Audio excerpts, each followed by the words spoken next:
Hello students, I am Kiran Sharma teaching you social science. Students, we are studying chapter number 2 Nationalism in India, part number 15. In this class, we will discuss about the reasons of Hindu-Muslim clash.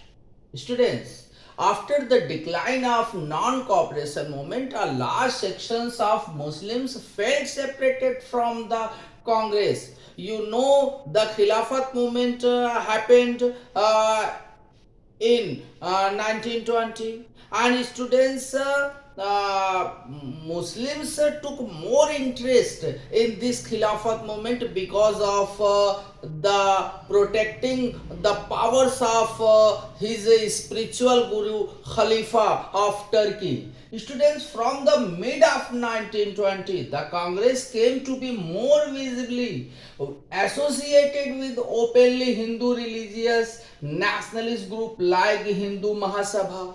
और students उसी दौर में कांग्रेस जो है हिंदू महासभा एक religious nationalist group के संपर्क में आई और उसी वजह से जो है हिंदू और मुस्लिमों के बीच में दरार पैदा होने की शुरुआत हो गई. As relations between Hindus and Muslims वर्सेंड, Hindu Muslims communal clashes and riots occurred in various cities.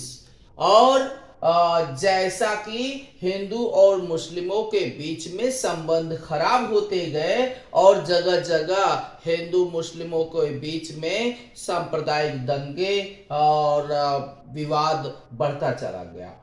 In 1930, Sir Muhammad Iqbal, the president of Muslim League, demanded the importance of separate electorates for Muslims, and he thought it would safeguard their minority political interests.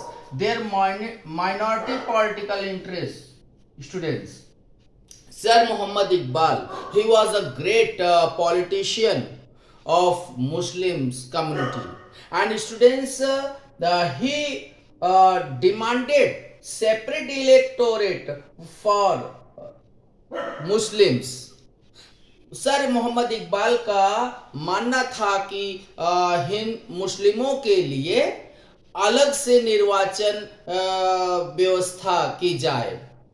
उनको लगता था he thought it would safeguard their minor, और उनको ये लगता था कि minority political interest की इसके द्वारा रक्षा हो सकेगी. यानी अलग से उनको जो है सेपरेट इलेक्टोरेट की व्यवस्था की जाएगी, अलग से निर्वाचन क्षेत्र रहेगा, तो मुस्लिम कम्युनिटीज के रिप्रेजेंटेटिव जीत करके आएंगे और उनके हितों की रक्षा करेंगे. तो इस वजह से हिंदू और मुस्लिमों के बीच में दूरियां बढ़ती चली गई और वह जाकर के बाद में एक अलग नेशन का रूप धारण किया.